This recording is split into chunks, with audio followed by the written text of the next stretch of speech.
विद्वान ना हूँ तो मैं इन विद्वानों के बीच में रहता हूँ, इसलिए मैं अपने आप को सौभाग्यशाली मानता हूँ।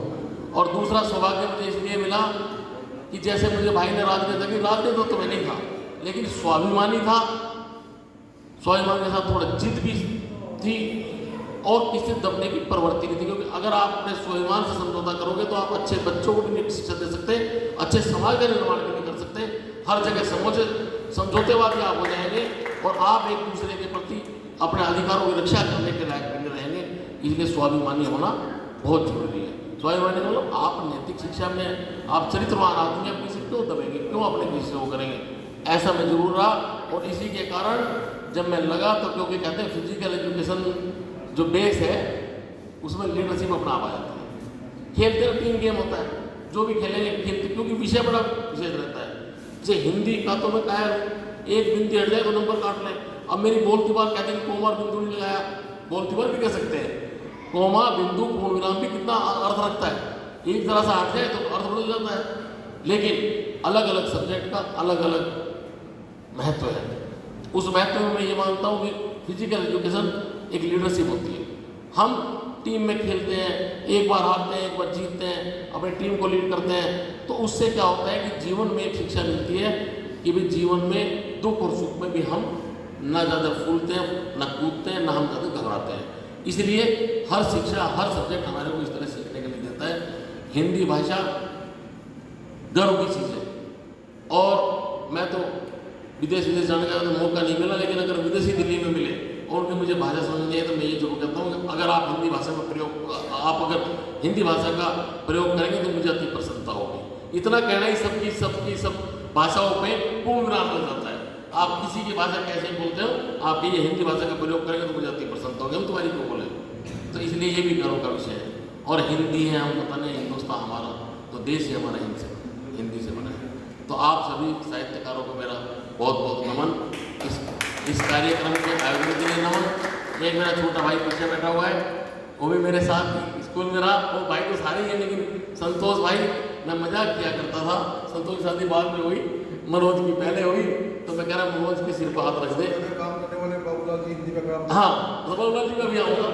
तो हमारे उनको भाई को मैंने कहा अभी जिसकी शादी होती है, हमारे यहाँ ये कि शादी वाला बढ़ना, दूसरे पर शादी होने वाले के सिर पर हाथ रख दे, एक साल में शादी हो जाती है। तो हमारे दोनों भाई ऐसे थे, हम बहुत प्यार से रहते थे। बड़े छोटे की कई बार सीमाओं के से अलग हटके भी हम प्यार मोहब्बत की बातें करते थे, संस्कारों की बातें करते थे।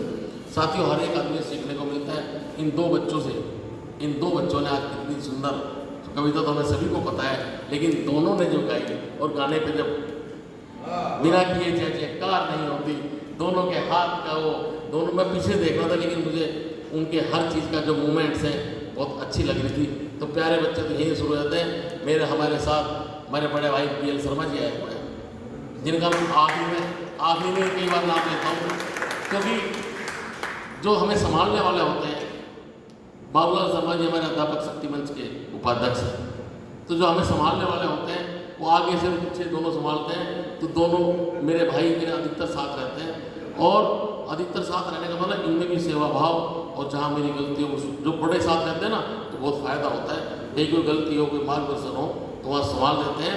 अब तो मैं यही कहूँगा कि अब तो जो मैंने सपना देखा था पहले दिन मनोज को देखते हुए, वो आज के कार्यक्रम में साकार हुआ, और जैसा मैंने सोचा था उससे भी आगे हमारा भाई पाया। और इस सभा में सारे बैठे हुए हो, अधिकांश शिक्षक हैं। आपको मैं एक रिक्वेस्ट करना चाहता हूँ, एक मिनट वैसे ही बोल रहा हूँ, मैं एक रिक्वेस्ट आपसे भी करना चाहता हूँ। जो ये गवर्नमेंट स्कूल टीचर एसोसिएशन है, ये सिर्फ यूनियन नहीं, यूनियन तो ट्रेड यूनियंस होती हैं, हम तो एसोसिएशन है। कौन जी? हमारी तो एसोसिएशन है। एसोसिएशन एक एलीट क्लास की होती है, और ये एसोसिएशन बहुत एक पवित्र संस्था है, गवर्नमेंट स्कूल टीचर एसोसिएशन। 1957 में इसका गठन हुआ, और उसके बाद किन किन महानुभावों ने इसका गठन किया, उसके बाद रिकॉग्नाइज हुई। हिंदुस्तान की पहली एसोसिएशन जो रिकॉग्नाइज है, इसके चुनाव गवर्नमेंट कराती है। और मेरे भाइयों ने, मेरे समाज ने मुझे 85% वोट, मोदी से ज़्यादा मैंडेट देके मुझे बनाया, और 3 साल के लिए बनाया। कुछ हमारे जालिम साथियों ने चुनाव नहीं होने दिए, लेकिन मैंने चुनाव समय पर कराए। मैंने हर चीज़ उस सिद्धांत से चला, और उस सिद्धांत पर चलते चलते मुझे इतना, मैं आपको सच बताऊं कि अब मैं बहुत परेशान होने लगा हूँ क्योंकि मैं किसी की बात को सिर्फ सुनता नहीं हूँ, ग्रीवेंस को, मैं ग्रीवेंस को महसूस करता हूँ। और जब तक ग्रीवेंस सोल्व ना हो जाए, जब तक मुझे पीड़ा होती है। और मैं सोचता हूँ अगर आज मेरे पास 10 फ़ोन आए और 10 में से अगर मेरा 4 भी काम हुए तो 40% में तो आ गया ना मैं, तो मेरे को नींद ठीक ठाक आ जाती है। और 7 काम हो जाए तो बहुत अच्छी आ जाती है, और 10 के 10 हो जाए तो 2 दिन की नींद आ जाती है, और नहीं तो मुझे नींद भी नहीं आ पाती। ये एक वो होता है। लेकिन जब करने वाला बड़ा भाई थोड़ा सा अपने आप को फिर सोचने लगता है आगे कौन आएगा, क्योंकि ये ऐसी ऐसी सीट नहीं जिसको हम ना छोड़ें। और सीट कोई भी ऐसी नहीं होती जो ना छोड़े। जिन्हें समय पे अपने अगली पीढ़ी को ध्यान नहीं दिया वो हमें तो जीवन भर पछताता है। तो हमारे यहाँ कल्चर चलाए कि जो भी गवर्नमेंट स्कूल टीचर है उनका पदाधिकारी बनेगा वो रिटायरमेंट के बाद तक भी चुनाव नहीं होने देगा। लेकिन मैं सबसे युवा बना, अब भी सबसे युवा हूँ उस परिपाटी में। लेकिन मैंने ये सोचा कि 3 साल के बाद अपनी अगली जनरेशन को तैयार कर दूँ, जिससे जो सालों साल चले और सच्चाई में शिक्षकों की लड़ाई लड़े। तो अब मैं वो सपना, अधिकांश मेरे साथी, मेरे छोटे बैठे हैं, एक दो हो सकता है बड़े हो भाई, लेकिन अधिकांश छोटे बैठे हैं। आप इन आयोजनों के साथ साथ अपने आयोजन भी करें, और गवर्नमेंट स्कूल टीचर के चुनाव आने वाले हैं, इसमें प्रमुखता से अपना आगे बढ़े। मैं चाहता हूँ कि आप मेरे उत्तराधिकारी के रूप में मैं जल्दी से जल्दी ये अपनी सारे का सारा जो दायित्व है ये आपको ट्रांसफर कर दूँ। ये आपको जिम्मेदारी सभा में देके आ रहा हूँ। बहुत विद्वान लोग मंच में बैठे हुए, इन सबको साक्षी मान के। तो अभी राजीव मेरे पास बैठा हुआ है, छोटा भाई भी है, प्रिय भाई भी है, और ये कंप्यूटर टीचर है। कंप्यूटर जो कि एक बड़ा इन्हीं की पहली बार पोस्टिंग हुई, पहली बार पोस्ट क्रिएट हुई और ये लोग सिलेक्ट हुए। ये भाग्यशाली लोग हैं।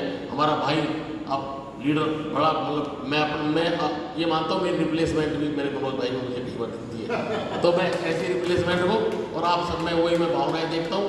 मुझे जल्दी जल्दी रिलीव करें आप, और जल्दी जल्दी आके इस काम को भी संभालें। और पत्नियों को मैं ये कहना चाहता हूँ जो घर में हैं उनको भी समझा दें, और जो ना समझे मेरी पत्नी से मिलवा दें। मेरी पत्नी रात को, अभी तो फ़ोन आया नहीं, अगर आया होगा 9:30-10 बजे के बाद आएगा। फ़ोन नहीं करते, मैं समझा रखा हूँ उनको। आप कोई लेडीज़ या कोई जेंट्स कोई ये ना समझे कि सोशल वर्क गड्ढे में जाता है। क्यों जाता है, क्यों करते हो, ऐसा कभी ना सोचें, कभी भी ना सोचें। सोशल वर्क करके तो देखो, आप जितना एक दुकान पे, एक ठेले पे, एक व्यापार करके नहीं कमा सकते जितना सोशल वर्क में कमा सकते हो। भगवान आपके सोशल वर्क का पेमेंट आपके घर पहुंचने से पहले किसी न किसी रूप में, बच्चों के रूप में, पैसे के रूप में, समृद्धि के रूप में आपके घर पहुंचा जाता है।